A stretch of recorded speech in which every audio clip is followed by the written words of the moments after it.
Howdy, all y'all wildcards and cowpokes. We are back for another pre-show. Woo. This time for episode 7 of the horrid Headstone Hill. So, JM, we took the week off last week, so we got a lot to talk about. We do. What wild and crazy stuff has our posse found themselves in? So the last time we talked, they were heading into. They had just dealt with the headless horseman of Spooky Hollow, and we ended with Wickers releasing the devil. And so at the end of the session, I drew his Harrowed card, and his Harrowed card was everyone kind of saw how horrifying the spirit was that possessed him. It was malevolence, I believe. Yeah, malevolence. Oh, and good one. Lily's character, Ada, totally just botched her fear roll. And so they went back, they got into Rieg's safe. They didn't have the combination, but Leslie used object read to go back in time and get the combination. That is an awesome use of that spell. Yeah, it was great. So they got the information out of Rieg's safe, although they're missing one key part of the information because that clue has two sides, and they don't know that they're missing a key part. I don't believe my players watch this, so they don't know that Rieg believes there's a secret society operating in Headstone Hill. So they ended up, the fear level went down because they told a story, but Ada was real twitchy, and we drew a Twilight event, and it was the undead. And so I actually just had undead climb up out of this pit in the mine, including the great, the black skull skeleton that has, and so there's this big fight, and Wickers took the skeleton off the edge while the group dealt with the rest of the burning skeletons. And so last week I was getting ready to start Act 2. I was like, sweet, I'm going to build up the tension in the town, which we've been ramping up. And the group decided, well, the only way to deal with this is to just take out Heaston. So they blew through the entirety of Act 2 in essentially one session. And so we're starting Act 3 in the aftermath of this riot that Sister May was able to sort of calm down and mitigate a lot of the damage, but some of the people were acting strangely, so the group knows there's a little bit of weirdness going on with some of the town members, and they don't really Ada left her guns with my brain just died, the gentleman who is the head of the miners union. Hold on. My brain died, but he ended up giving those guns to somebody in the riot, and so now Ada's pissed. And we didn't have Leslie last week. Bob was under the weather, so I played Leslie, and Leslie used Summon Ally because Tank the Frank really wanted Leslie to use the Summon Ally spell. So he used it to break Scarlet out of jail because he's got a thing for Scarlet. And so there's romance in the air. So we're starting Act 3 tonight. I'm very excited about it. Hopefully the mystery and the horror, the fear level has been jumping up and down. Thank you to everyone in the chat who's been like, tell the story of what you've done. So they've managed to keep the fear level at 2, even though it's increased once. Sister May has told 2 stories, and then Wicker's attempts to help sort of backfired, and it raised the fear level again. So they're holding it fear level 2, which is pretty impressive considering everything that has been happening. That is true. So, I mean, so let's talk a little bit about just like as a game master, how do you handle it when, either you've written or you're playing a module that has all this stuff and the players are just like, nope, we are taking the, pass go, collect your $200, skip to the end. We are final bossing this section. Yeah. I'm digging under the board and coming up. Yes. Well, yes. I will be honest. I've been running. I mean, I've considered myself a pretty flexible GM for a very long time, but I've been running this other game that I know Shane has worked on, Torg Eternity, for like the last 5 years.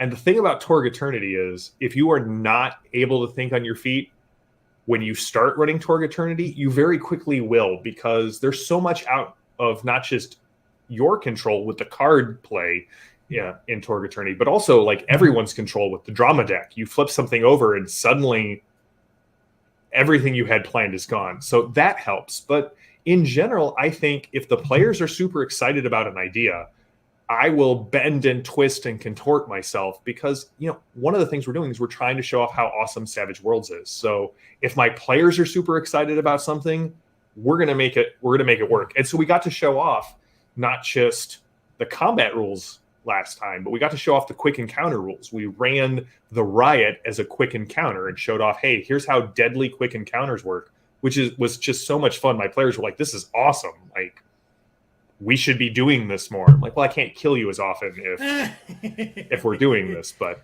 it was a lot of fun. Players earned an advancement. Sister May has been trying to weasel an extra advancement out of me for about 2 weeks now, and I just refuse to give that to her. But they'll probably earn one at the end of the episode tonight.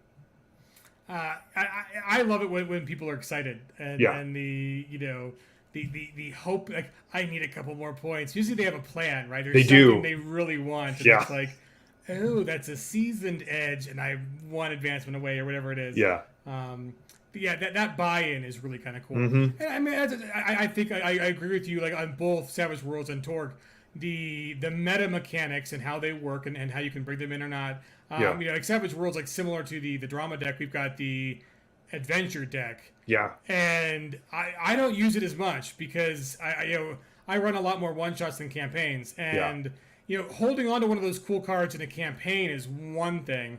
But having every player have one of those cards in a one-shot, oh my God, your one-shot's not the one-shot you think it is if everybody has one of those cards, because they can do super wild and crazy things that you might not be prepared for. And if you're only playing for 3 or 4 hours, everybody wants to use their card and not waste it or whatever. So they play them, and it's just like, oh, we are taking so many.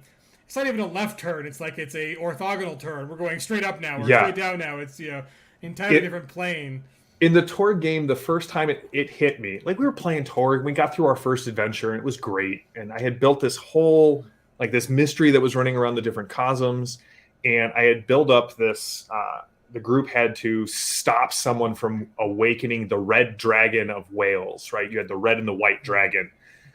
And so I had this elaborate set up. I had this wonderful prose introduction of the dragon clawing its way free from the seal. And one of my players, Shawnee, she was very new to games. She's like, JM, I want to play this card. And she slides it over to me. And I'm like, what? And she's like, I want to put the dragon back. And I picked it up, and it was the martyr card. And it's like, you achieve a significant goal, but you die. And I'm like, but that's all I had prepped for tonight. I was like, all right, Shawnee, describe how this happened. So the group didn't even get to fight the big dragon fight. She basically rode the dragon back down into the seal and sealed it behind her. And that was it. It was awesome. Yes, utterly awesome. And then you're like, okay, guys, so you want to watch a movie now? Because that's right. What are we going to go do? We're not going to be more awesome than that tonight. And that's right. I didn't prep anything else. So speaking of prep, we're with a little divagation here because folks who are watching this will want to know they can find you at Gen Con. That's right. I am going. I'm going to Gen Con. We'll don't worry. We're still going to run an episode next week on the 1st of August. But I leave early in the morning on Tuesday. I'll be at booth 1830. We're going to be there with some iconic stuff. We're going to be there with some Strange Owl stuff, which is something new that I'm going to be talking about tomorrow or Thursday on Behind the Screen on the Iconic channel. So if you want to hear more about Strange Owl, jump over there. But I'm also going to take if you see me, come up and say hi. I'd love to chat about Deadlands or just anything gaming with you guys. Booth 1830. That's where I'll be. Awesome. So yes, Pinnacle will be there. We don't have our own booth. The Studio 2 is where to find Peg and Peg stuff. And if you haven't picked up any of the recent releases, they should all be there for purchase at Studio 2. And then right near Studio 2, Jody will be there. Jody Black with Carolina Game Tables. So she'll kind of be the hub of come say hi to Pinnacle. But there are a bunch of Pinnacle folks going. I know Mike's going and Brian's going and Donald's going. So yes, there's more. So there's a whole group of people who will be there. But they'll be there having fun and mingling and doing work. I know Amy, she's going. And so Amy, a doctor, Amy Bliss Marshall, she will be there doing like lots of business because of all of our VTT stuff that's taking off, which is very amazing. cool. So, I'm excited. There are cool people there, so you can meet them and say hi.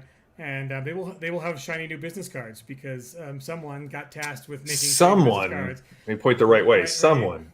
And someone barely got that done with 1 day to spare, so they're arriving in Gen Con on Wednesday to start the everything on Thursday. So yeah, if it weren't for the last minute, and you were doing your own prep too, like you were getting stuff printed for Gen Con. Yeah, I've got to go finish a banner between now and when Deadlands starts. So yes. Oh, and then so yes, we'll finish it up fast for you, so you can actually get some work done. Are you driving or are you flying? I'm driving. The drive, yes. I've only ever driven. It's fun. Road trip. Yeah, Road right. trip. I'll be there with my wife and my son and good friend Ben, who plays Kowalski, the Techno Demon, on our Torg game. He'll be there as well. Cool. The other Ben, who plays, my brain just died, who plays a lot of characters on the Iconic channel. He'll be there as well. Very cool. So the Bens. Yes. If you come up too fast, you get the Bens. Yeah, that's right. Drive to Indy too fast. It's great. Road trip is so much fun, and it's like. Yeah. Everyone's like, why don't you just fly? And it's like, do you know how much stuff we have to bring as a producer?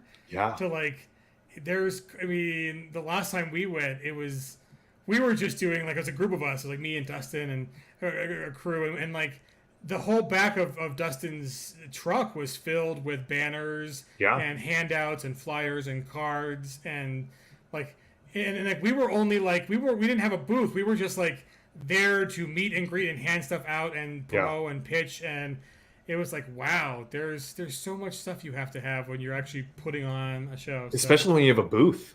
Yeah, it's insane. Thank God for Studio 2. Like, they're handling the product stuff. Right, and there's this cool. So usually what they do is like they get like 2 sides of an aisle and they have just like bookshelves of all the cool stuff. Yeah, and so Torg and Savage Worlds will be mingling mightily next to each other with our banners and books. So yeah, stop on by and say hello. It'll be cool. So let's see. Besides Gen Con and other good stuff, the last question. What's in store for tonight? So we've done the background thing. What's one thing that we should look forward to? I think tonight they're finally going to get their first hint at what is actually going on in Headstone Hill. Like they think that Headstone is the bad guy, and what they're going to find out tonight is that Headstone was just a mortal, was just an opportunist, and that the real evil is still lurking in Headstone Hill. And tonight is when the mystery is really going to, I'll use the term blossom, because if you are following along at home, you may pick up on that. But I know Wickers really wants to investigate the strangeness in Reeg's, like that garden outside of Reeg's house. So I'm hoping that we'll see a little bit more of the digging into that. But at least at this point, Headstone has not been killed. The Wickers restrained himself thanks to Sister May. And I mean, the jail's a little worse for wear thanks to Leslie, but the marshal is dead. The mayor is going to try and take control of the town, and we'll see how it all plays out. Oh, and Prospector Bob is missing. Nobody knows where he's at. So we need to return to Prospector Bob. That's right. So knowing a little bit where this heads, one of the coolest kind of like cultivations of bad guys one might have, like totally. You're kind of going on. You're like, oh yeah, what? That's really that? Yeah. Cool. And if you grew up if you've lived where we've lived. It hits even more because that is a huge part of Colorado culture. Yeah. Yes. Yes. So no more spoilers. That's no. So it's also, green chili. Green chili is the villain. So good. We were talking about green chili in the pre-show. We were. Well, now we're all hungry. So the pre-show, yeah. Legit the pre-show. We were talking about what is a quintessential Colorado food? Like San Francisco has the clam cheddar bread bowl, and Chicago has deep dish, and New York has like New York style pizza, and there's like sweet tea. And like, what is your regional food? Mm-hmm. And green chili. Even though we steal the chilies from New Mexico, there's Colorado green chili is the thing for Colorado. It's delicious. It is. So if you come on out, we'll take you to some places. We'll go to the dives. This is the best thing is you got to find the dive places with it. Mm-hmm. It's 100%. It is not a gentrified dish. It's no, you got to find the hole in the wall where like the abuela is in the back, like roasting the skin off the green chili. It's so good. It's so delicious.